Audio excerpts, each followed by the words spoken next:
Від імені команди музею Ханенків дуже радий вітати вас у великій вітальні садиби Ханенків. Особисто для мене цей вечір про нашу з вами силу, бо щодня і щоночі ми з вами переживаємо цю війну і повномасштабне вторгнення, але ми маємо силу стояти пліч-опліч, ми маємо силу, якщо дозволити таке порівняння, тримати стрій. Ми маємо силу жити далі і працювати. Наостанок я хочу зробити декілька оголошень. У разі оголошення повітряної тривоги, ми змушені будемо перервати концерт, залишити територію музею.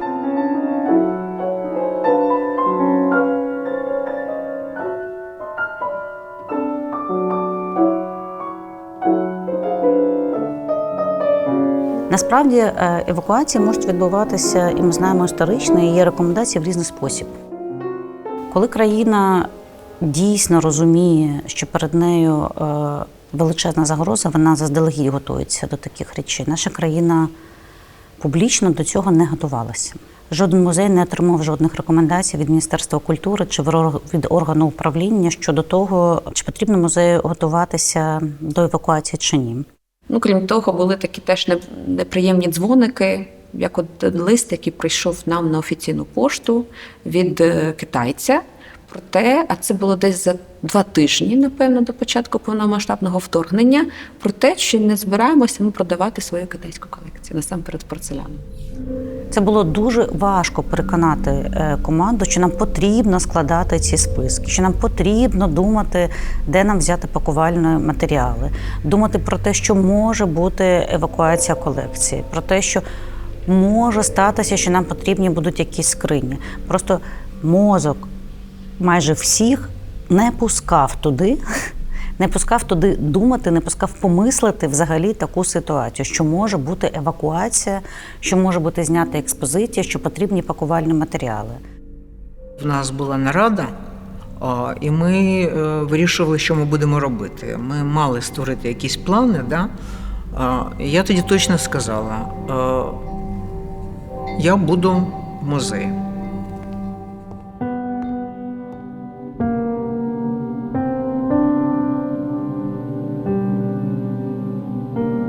Вітаю, я Олександр Жук, співробітник музею. Дуже радий вітати вас в стінах Національного музею мистецтва імені Богдана та Варвари Ханенків. Сьогодні буде новий досвід, можливо, унікальний, перебування і знайомства з музеєм, в якому демонтована експозиція. Тобто, грубо кажучи, немає експонатів, порожні зали. Ансамбль музею Ханенків складається з 2 будинків – номер 15 і номер 17 на вулиці Терещенківській. І, власне, нашу екскурсію ми починаємо в будинку номер 17, це так званий будинок Сахновських. Загалом вся ця історія дуже тісно пов'язана з родиною Терещенків, а саме, напевно, з найвідомішим представником цієї родини – з Ніколою Терещенком. В того пана Терещенка було 5 дітей. Наймолодша донька Єфросінія вийшла заміж за такого пана Сахновського. І от цей будинок на весілля своїй доньці та зятю Нікола Терещенко дарує як весільний подарунок. З 2004 року музей Ханенків працює в Києві на вулиці Терещенківській в будинках 15 і 17. Перше враження було дуже важким, тому що все було затягнуто чорною плівкою, все це виглядало, гробова тиша, гробова пустота. Такими ми наші музеї точно не бачили. Я пам'ятаю дуже добре, коли ми проводили першу екскурсію «Тіні і стіни». На цій екскурсії було десь половина, може трохи більше, ніж половина цих відвідувачів. Була повністю ця група зібрана на першій екскурсії. І там декілька відвідувачів плакали. Зараз у нас дійсно є один експонат, який ми не можемо ніяк запакувати в мікалентний папір і сховати від всіх. Тож ми не маємо права його ховати від всіх і не пускати до нього. І таким чином ми можемо працювати з ним. І це будинок Ханенків.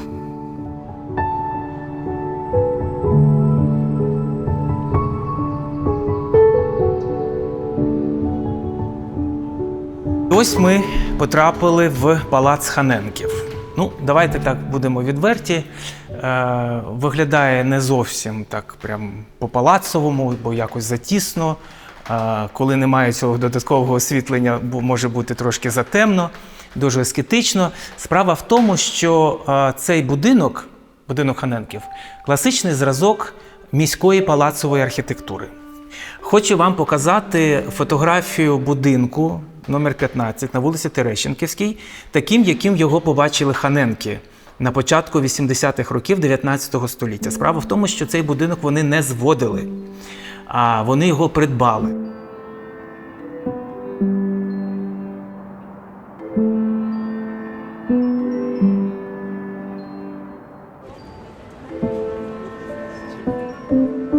Росіян вже відтіснили від Києва і, в принципі, вже були звільнені всі ці північні території, Ірпінь, Буча, і потрохи поверталося, як нам тоді здавалося, мені, принаймні, таке звичне життя.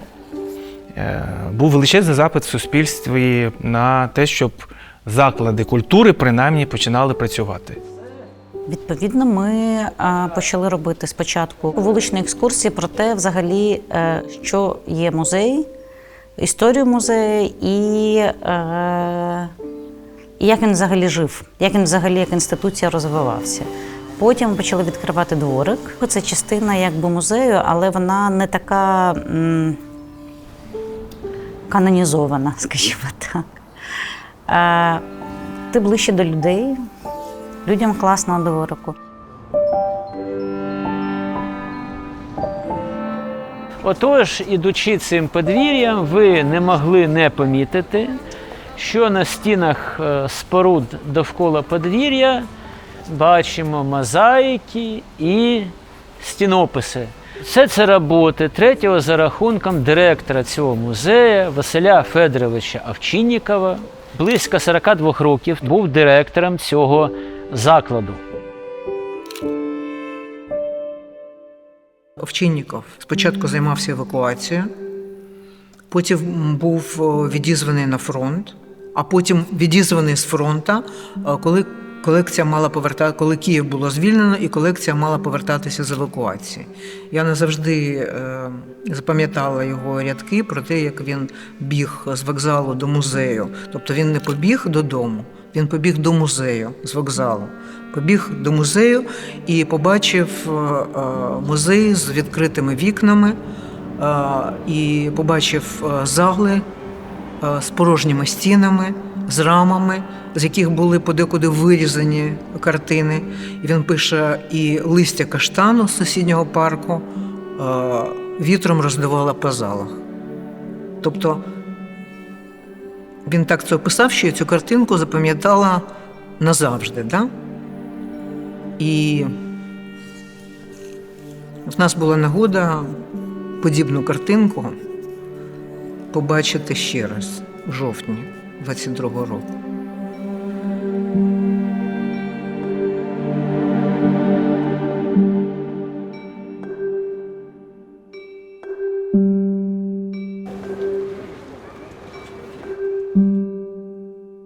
Хочу вас познайомити з власниками цього будинку. Богдан Іванович Ханенко, його дружина Варвара Ніколівна Ханенко. Богдан Іванович закінчив Московський університет, зробив дуже вдалу юридичну кар'єру.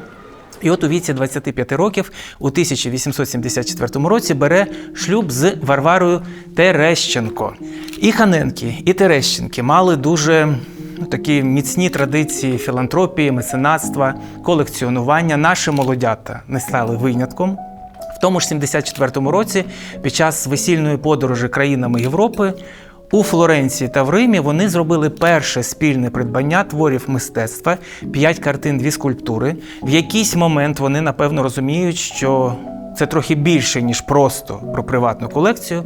В них виникає ідея створення, відкриття музею світового мистецтва саме в Києві.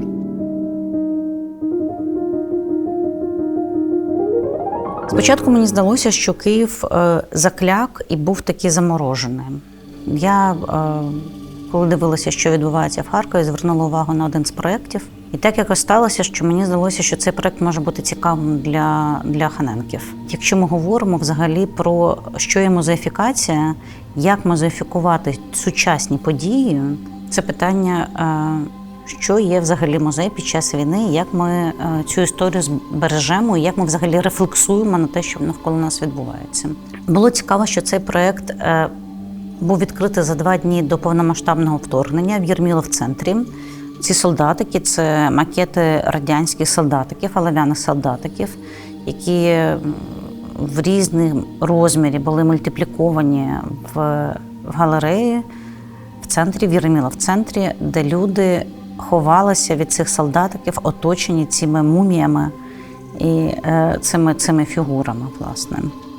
Ми назвали виставку «Солдатики вторгнення» в тому сенсі, що насамперед мова йшла про буквальне вторгнення країни-агресора на терени України. І, звісно, ця мілітарний зв'язок тут очевидний. По-друге, ми говорили про вторгнення сучасного мистецтва в простір класичного музею. Ну і третє, ми говорили про вторгнення Харківської мистецької школи у вигляді і самого Калашніка, і того осередку, з яким він пов'язаний, у Київ.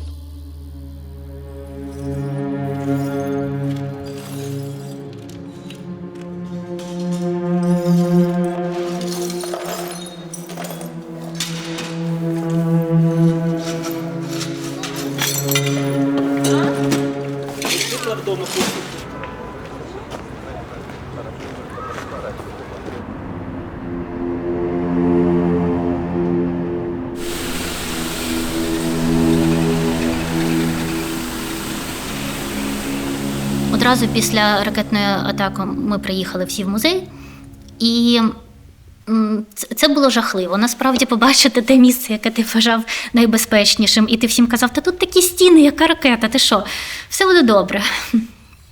Але ти бачиш, що це місце постраждало, що тут купа скла і все валяється, як попало. Але те, що я побачила по першій годині дня, цей весь бруд і сміття, було прибрано до 6-ї вечора.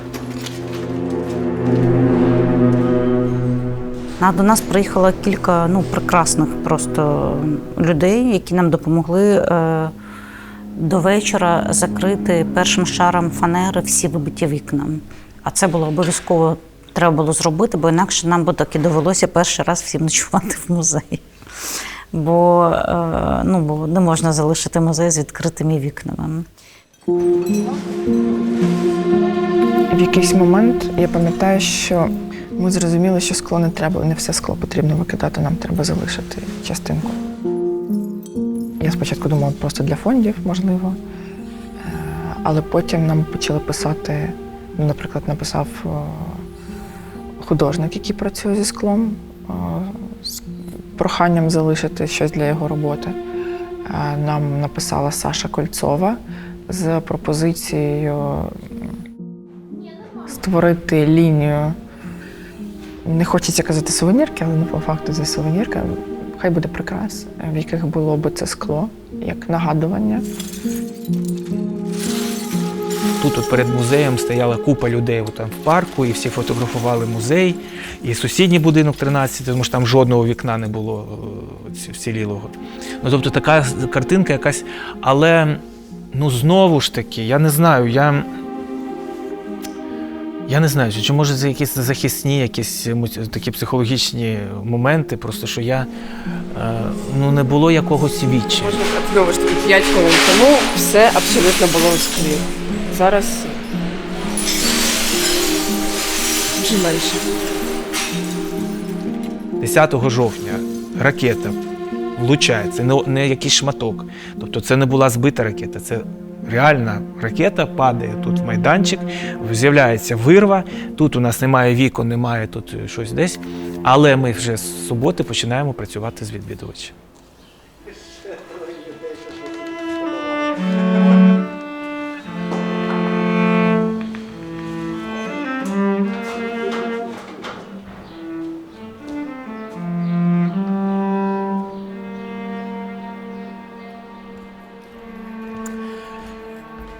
Ми з вами перейшли в наступну залу. Це колишня щоденна їдальня Ханенків. І назва цієї зали – Делфтська їдальня.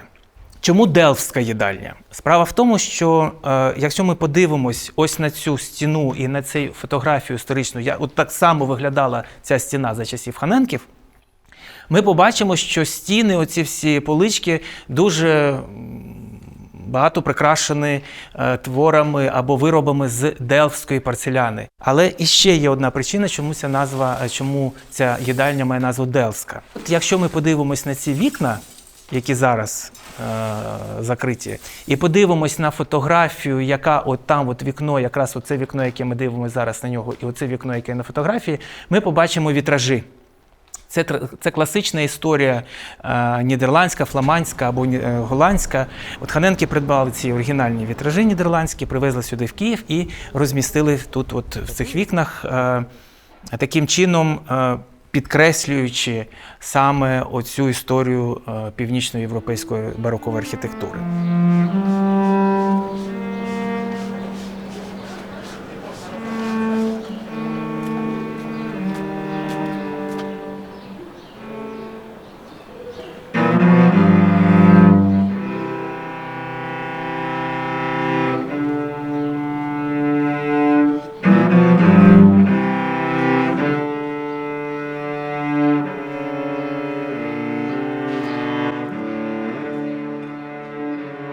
Завдяки такій щільній співпраці з музеєм, завдяки тому, що у нас з'явився меморандум про співпрацю, ми зробили спільний івент, присвячений Дню музеїв. Так? Тобто, звісно, що День музеїв стосується всіх музеїв, але коли у тебе в сусідах музей Ханенків, класно, мабуть, робити щось разом. У нас була спільна зустріч, був такий брейншторм, де ми просто проговорили, що б ми могли зробити зі своєї сторони на території, яка, власне, належить музею, великий дворик.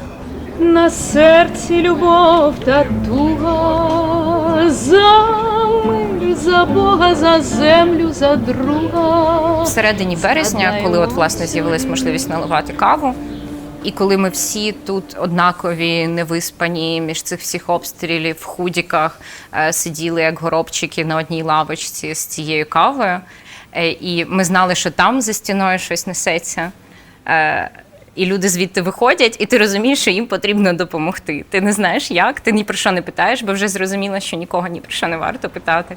Ну і найкраще, що ми могли робити, це наливати щось тепле і спілкуватися.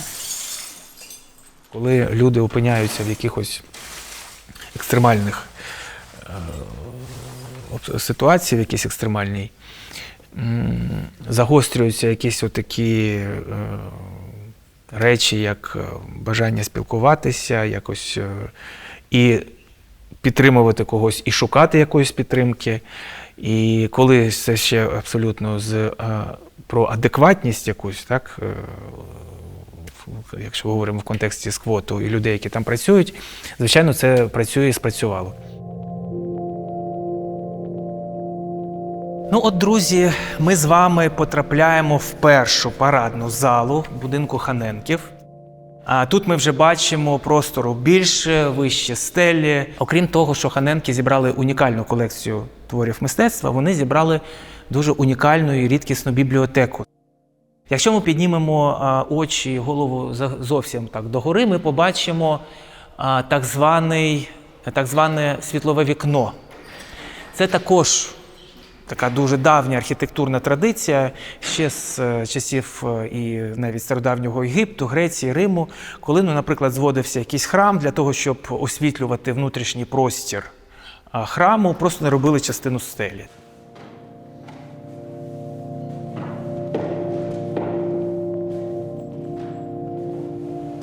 І от, друзі, ми з вами потрапляємо на парадні сходи, точніше на другий поверх парадних сходів. Якщо ми піднімемо очі догори, ми побачимо також оце світлове вікно. Ліворуч та праворуч ми побачимо якісь літери. Це, виявляється, уривок з божественної комедії Данте Аліг'єрі. Там переклад приблизно такий: «Якби я мав можливість обирати між двома найкращими явствами, я волів би померти з голоду, ніж обрав щось одне».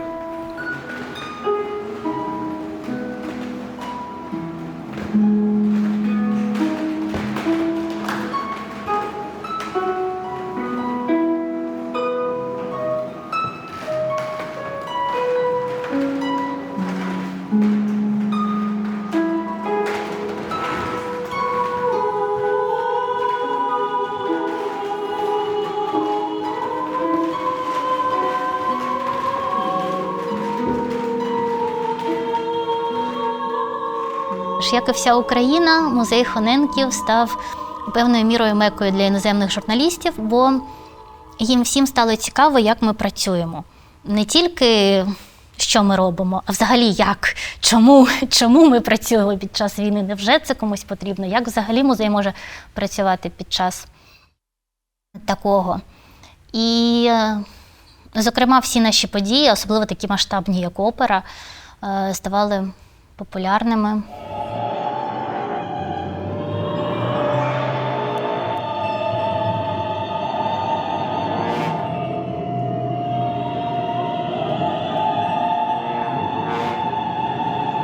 Про оперу було дуже легко комунікувати, бо це було щось незвичне. Опера в музейному просторі, сучасна опера в музейному просторі, сучасна музика в класичному будинку пам'яті архітектури. Опера Аперта з оперою Дженезіс тут в музеї – це взагалі унікальна історія. І коли я нещодавно був в опереті на їхньому Чорнобыльдорфі, от я сидів в залі, дивився на сцену, і в мене, в принципі, була єдина думка про те, що вони зробили, те, що ми зробили в музеї Хоненків з цією Дженезіс, це абсолютно унікальна історія не тільки в контексті України, і навіть не тільки в контексті європейського мистецтва. Це абсолютно новий досвід. Хоча, в принципі, ми працюємо з відвідувачем, так? Оце абсолютно новий формат був. Ви знаєте, якщо зараз задати питання, взяти 100 чоловік і їм задати питання, однакові питання, вони абсолютно будуть мати різні відповіді. У них всіх був різний досвід. В той чи інший час вони заходили в ті чи інші кімнати, бачили ті чи інші перформанси і між собою, які, це така можливість відкритого твору, можливість відкритого сюжету, і кожен малював собі свій власний сюжет. І це все рівно дійсно, що публіку запустити в оперний театр, і людина може ходити там по оркестровій ямі, по сцені. Насправді сучасний театр так намагається працювати, він намагається подолати цю дихітомію публіки в залі і сцени, і якимось чином змішати. І коли ми робимо це в музеї, це теж такий цікавий спосіб зразу вийти з такого театрального сету, і все рівно це театральний твір, але він в музейних декораціях.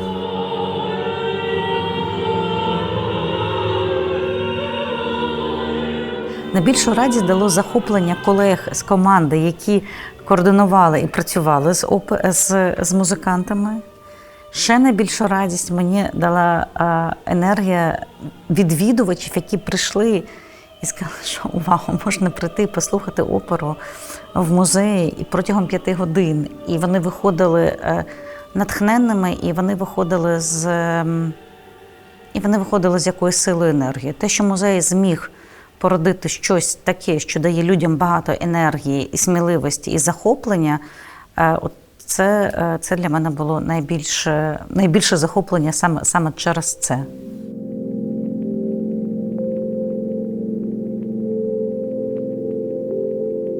Це була парадна їдальня Хоненків.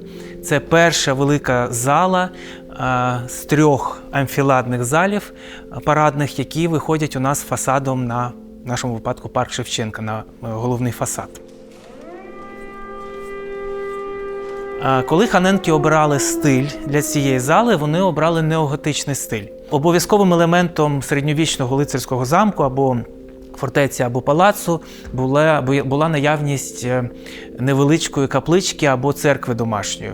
І от Хоненки відтворюють цю історію ось в цьому просторі. Бачимо, воно так ніби відокремлено. В Хоненків тут був завжди якийсь триптіх церковний, або ніби як такий іконостас, багато було церковного начиння, Євхаристія навіть стояла.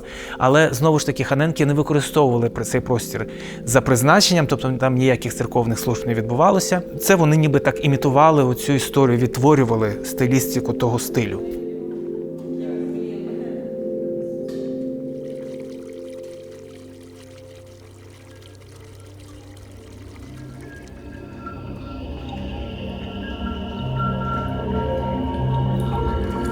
Знаєте, на цей проект мало ходить людей. От він на вихідні ходять, але в принципі менше, ніж на попередній проект. Ну і назва, да, фонтан виснаження. І хочеться, звісно, себе підбадьорити чимось іншим. Але знаєте, це питання про уникання. Ну, тобто, якщо ми чесно не говоримо, де ми знаходимося і в якій точці ми зараз, ми потім хибно починаємо вибудовувати наші наступні дії. І з одного боку, ми в такому моменті трошки виснажені, з іншого боку, мені здається, що ми якось вже зрозуміли, що, якийсь час нам потрібно буде ще в цьому модусі жити, саме так працювати. Я сподіваюся, що наступним кроком буде те, що ми зможемо самі продукувати і самі виробляти певні ідеї, проекти.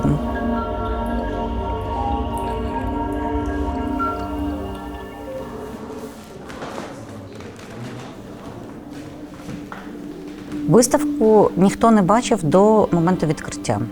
Тобто виставка будувалася так, як, в принципі, будуються виставки сучасного мистецтва. Тоді, коли художник в останню хвилину ще щось доробляє, або ще щось доприносить, або довключає. Займатися актуальним мистецтвом, це абсолютно інша атмосфера. Ти спілкуєшся не з мертвими художниками, а в східному мистецтві тут ще є момент, що ти часто спілкуєшся з ноунеймами, тому що авторів ти не знаєш, вони невідомі, є тільки об'єкти. А тут ти спілкуєшся з живим художником. Я так вперше була задіяна в виставковому проєкті від початку до кінця, і я усвідомила взагалі, скільки є різних підводних каменів, коли якісь ідеї, а це постійний процес, якісь ідеї виникають постійно у художників, а давайте отак, а давайте те, а знайдіть мені, не знаю, рог єдинорога або щось інше, і тобі доводиться це робити, шукати якусь техніку. Я колись під час відкриття одного з концертів сказав таку фразу про те, що від 24 лютого або з минулого року музей Ханенків, хоча не тільки музей Ханенків, а багато музеїв в Україні, почали робити багато всього вперше. Тобто в музеї Ханенків вперше відбулася виставка сучасного мистецтва, сучасних українських митців. Причому ця виставка була не десь там в виставкових залах, як це у нас було раніше на першому поверсі, а це було представлено в усіх просторах музею Ханенків, в усіх залах, майже в усіх. Це якраз коли вимикали ще світло. Я просто в ці 4 години без світла вночі сіла почитати листи Лесі до Кобилянської. І мене просто дуже на мене спрацювала ця енергія цих листів. І я просто зрозуміла, що треба робити виставку про любов.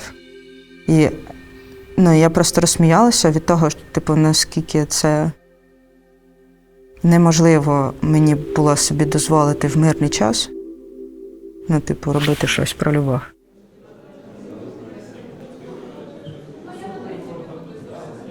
Для мене такий досвід вперше, що я зіткнулася з сучасними художниками і з творчістю їхньою. Для мене це було випробуванням, чесно кажучи.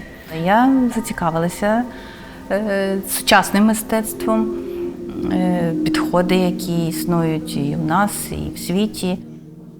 І якраз мені запропонували робити екскурсію виставкою тим часом в домі Ханенків. Це було непросто, бо я мала якось хотіла прив'язати і дім Ханенків, і творчість сучасних художників. Бо класичне мистецтво – це зрозуміло. А ось зробити якийсь тур по виставці сучасних художників –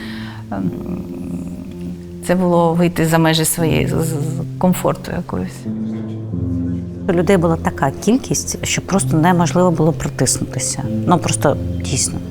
Це був якийсь такий момент, що люди прийшли перевірити, хто тут є. Я потім проглянула виставку спокійно, і я зрозуміла, що як людина, яка працює сучасним мистецтвом, це прекрасний проєкт.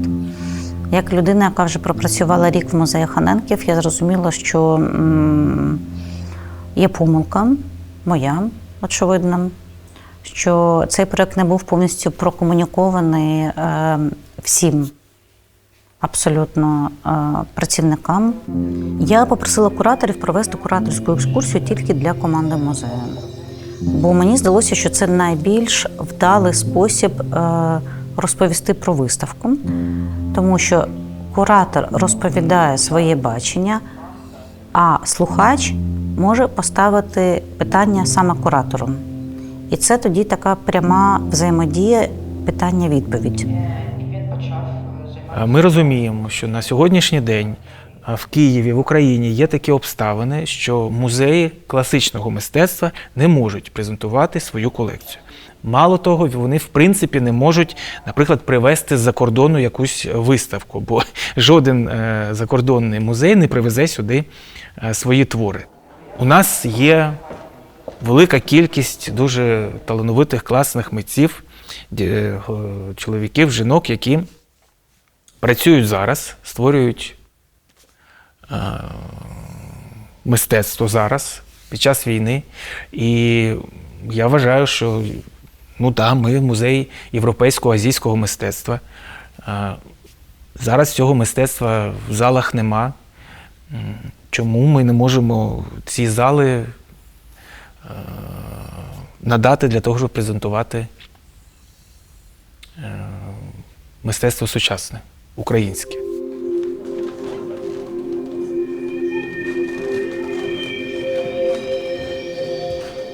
Початок 18 століття в Європі ознаменувався вибухом нового стилю, таким як рококо. Стеля не пласка. Стеля така, знаєте, як купол, така як кришка шкатулочки, наприклад. Так? Багато елементів також, але вони вже дрібні, вони такі ажурні, вони легкі, ліпнина оця вся, багато золота, дзеркало обов'язково. І обов'язково на стінах розміщувались шпалери ткані або безворсові килими, але ми найчастіше їх називаємо гобілени. Обов'язковим елементом подібної кімнати доби рококо мали бути потаємні дверцята.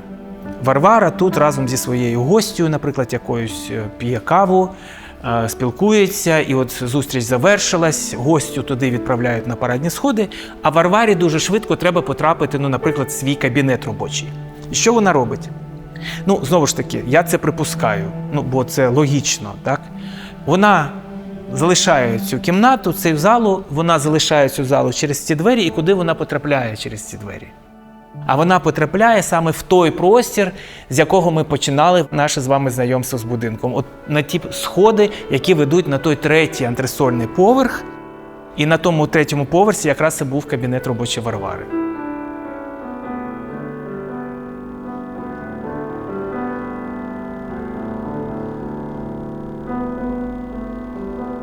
Напевно, на цьому ми будемо завершувати нашу подорож, і я буду завершувати свою розповідь. Я вам дуже дякую за увагу.